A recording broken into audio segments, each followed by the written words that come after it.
sitting out here chilling with the crickets, and then it got pretty chilly. So I'm not going to keep you long. Just dropping in the neighborhood to check on people's mental health, because, like I said, mental health and health is my greatest passion. And I had did a video, a YouTube alert, and so I'm just alerting you again. But I failed to do something on the first video alert. I failed to mention that CEO Neal Mohan of YouTube is maybe somebody that, if you're very unhappy with the way things have been going on YouTube and the spaces that you've been getting in, that has been affecting your mental health, that's somebody you need to contact. Also, Sundar Pichai, which is Google and Alphabet Inc. subsidiary company that has bought out YouTube.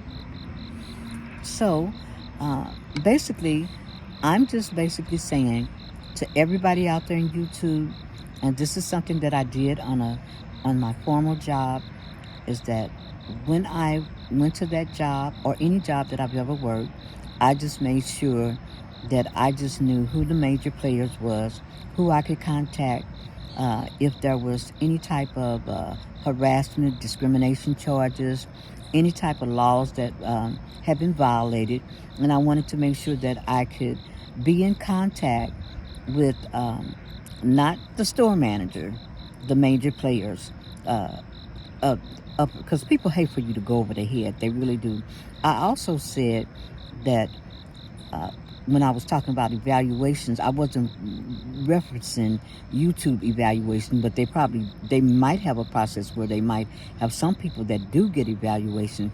But I was basically saying that I felt like I was going to learn and know everything about that company that I work for, because if anything happens and you're on a platform, then you need to know where you can go and not be pushed around from place to place or given a runaround, because that happens too much.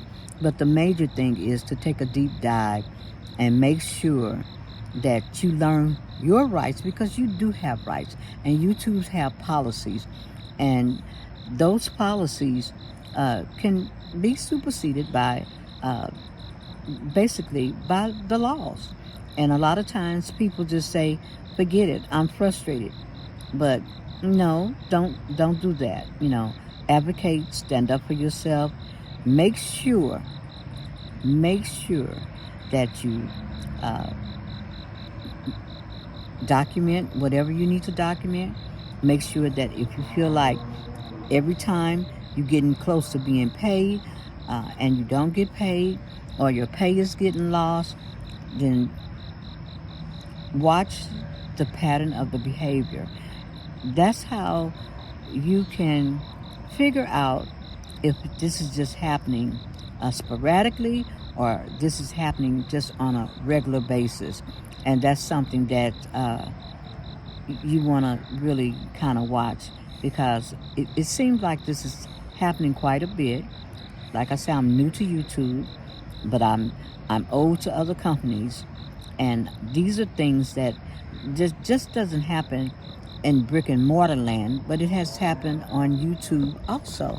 And I'm seeing that. And I said that I didn't want to be in a space that had that atmosphere of discrimination, retaliation, getting rid of people, not notifying people about their videos.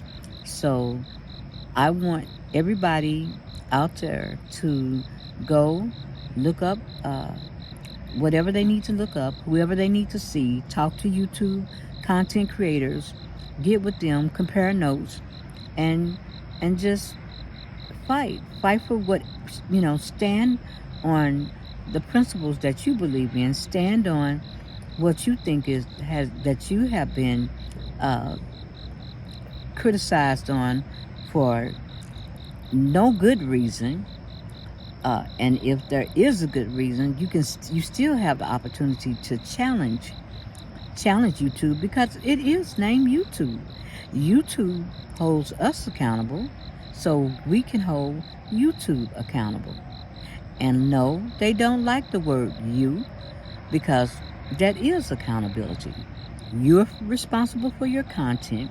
You're going to be responsible for your salary, depending on how regular you make content. Uh, and if all of these things are on you, then YouTube have responsibilities also.